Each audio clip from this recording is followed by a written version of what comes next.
Hello friends, SHN pro gaming চ্যানেলের পক্ষ থেকে তোমাদের সবাইকে স্বাগতম। আবারও বিরক্ত করতে চলে আসলাম, যদিও আজকের ভিডিও আপলোড করেছি। তোমরা অলরেডি ফেসবুক পোস্টে দেখতে পাচ্ছো একটা বিগ ফিক্সেস নিয়ে কথা বলেছে এবং এখানে নতুন একটা ফিচার্স অ্যাড হয়েছে।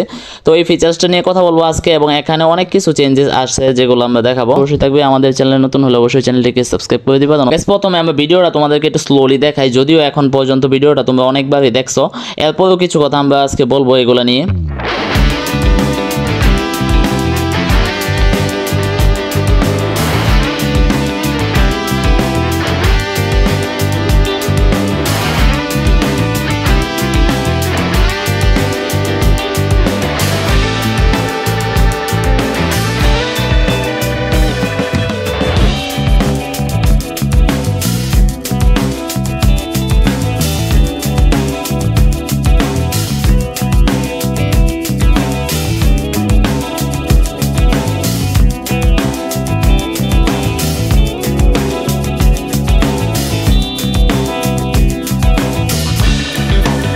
তো ভিডিও শেষ হলো, এখন আমরা ভিডিওর মাঝে যে বিষয়টা তোমরা লক্ষ্য করলা সেটা নিয়ে কথা বলি। সর্বপ্রথমে আমাদেরকে দেখতে হবে যে তারা পোস্টে কি বলছে। তারা বলছে যে DLS26 will be bringing a new look to the facilities screen.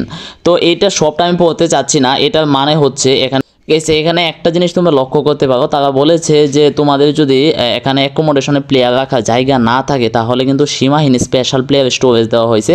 মানে আমাদের যে ক্লাসিক প্লেয়ার এবং চ্যাম্পিয়ন্স প্লেয়ার, এই প্লেয়ারগুলো আনলিমিটেড রাখতে পারবা। এগুলো তোমাদের স্কোয়াডে রাখতে হলে যে আলাদা জায়গা লাগবে এমনটা না। আর আমাদের যে জেনারেল প্লেয়ারগুলো, এদেরকে রাখতে হলে আবার তাদের নির্দিষ্ট নিয়ম অনুযায়ী রাখতে হবে। কিন্তু স্পেশাল প্লেয়ার এবং ক্লাসিক প্লেয়ার, চ্যাম্পিয়ন্স প্লেয়ার, এগুলো রাখার নির্দিষ্ট কোনো লিমিটেড প্লেয়ার রাখা যাবে। তো এই সিস্টেমটা খুবই ভালো করছে, কারণ স্পেশাল প্লেয়ার রাখলে দেখা গেছে যে আমাদের পছন্দের যে প্লেয়ারগুলো রাখতে পারি না।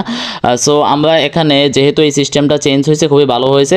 তো আরেকটা জিনিস, সেটা হচ্ছে স্টেডিয়ামের বিভিন্ন আউটলুক তোমাদেরকে দেখিয়েছে। এই আউটলুকগুলো খুব ভালো লাগছে আমার কাছে। সর্বপ্রথম যে স্টেডিয়ামটা দেখাইছে, এই স্টেডিয়ামটা একটু ভালোভাবে লক্ষ্য করো। এর আগে যখন আমরা চ্যাম্পিয়ন্স অ্যারেনা সহ বিভিন্ন স্টেডিয়াম আমরা পেয়েছিলাম টাকার বিনিময়ে, সেম এরকম আরেকটা নতুন স্টেডিয়াম অ্যাড হতে যাচ্ছে, যেটা হয়তো টাকার বিনিময়ে কিনতে হবে। যদি টাকা নাও লাগে এরপরেও তোমাদের ডায়মন্ড খরচ করতে হবে মিনিমাম 5000। আচ্ছা যাই হোক, নতুন স্টেডিয়াম আসতেছে, এটা একটা কথা। আর একটা কথা হচ্ছে আমাদের স্টেডিয়াম বিল্ড আপ করতে গেলে বিভিন্ন ক্যাপাসিটির স্টেডিয়াম বিল্ড আপ করতে হয়। অ্যান্ড এখানে দেখো আমরা 3টা স্টেডিয়াম তোমাদের স্ক্রিনে দেখাচ্ছি, 3 রকমের 3টা স্টেডিয়াম, কিন্তু এগুলো আসলে একটাই। এখানে ক্যাপাসিটি ভিন্ন করে দেখানো হয়েছে। আর একটা জিনিস, সেটা হচ্ছে 84,000 স্টেডিয়ামের ক্যাপাসিটি যদি এরকম সুন্দর দেখায় তাহলে 92K যেগুলো আমাদের করা আছে সেগুলো কেমন হবে তোমরা বোঝো। এরপরে আমাদের বিভিন্ন সেন্টারগুলো যেগুলো পরবর্তীতে আরও আউটলুক সুন্দর করেছে। আমরা যদি তোমাদেরকে মেডিকেল সেন্টারটা দেখাই, আউটলুকটা খুবই সুন্দর করেছে। আর গ্রাফিক্সের কথা না বললেই নয়, সর্বপ্রথমেই দেখিয়েছিল আমাদের বলের কালারটা, যেটা আমরা আগেও কথা বলেছি। তো বলটা তো চেঞ্জ হচ্ছে। এরপরে জুলিয়ান আলভারেজের যে ফেসটা দিছে, এটা একদম রিয়েলিস্টিক লাগতেছে কিছুটা, এমনটাই আমরা ডিএলএস আসলে চাচ্ছিলাম। বেশ রিকোয়ারমেন্ট সেন্টারটা একটু ভালোভাবে দেখো, এটাও আর একটু নতুনভাবে আপগ্রেড করেছে। এখন কথা হচ্ছে বাকি সেন্টারগুলোর তুলনায় এই সেন্টারগুলো অনেকটা আপডেট করা হয়েছে, কিন্তু এগুলোতে এক্সট্রা কোনো রেওয়ার্ড অ্যাড করা হয়েছে কিনা এগুলো আসলে আমরা বলতে পারছি না, বাট এগুলো আউটলুকটা চেঞ্জ করা হয়েছে। এবং দেখো এখানে নাইট ভিউ যেটা দেখাইছে, যদি নাইট ভিউটা এভাবে আমরা শো করতে পারি তাহলে খুবই ভালো লাগবে। আর গ্রাফিক্স আই থিঙ্ক অনেকটা চেঞ্জ হয়েছে, যেটা আমাদের খেলতে ভালো লাগবে। এবং আমাদের আপডেট খুবই সন্নিকটে, ডিসেম্বরের ফার্স্ট উইকে আমাদের আপডেট আসবে।